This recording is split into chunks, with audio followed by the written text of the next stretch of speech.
Today, the Alliance for Retired Americans and American Federation of Government Employees held a rally to save Social Security.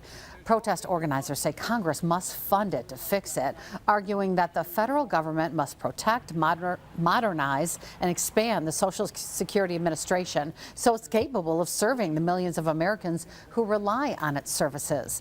In a statement, the organizations say the goal of the demonstrations is to spread community awareness about the customer service challenges that people face because of Social Security budget shortfalls.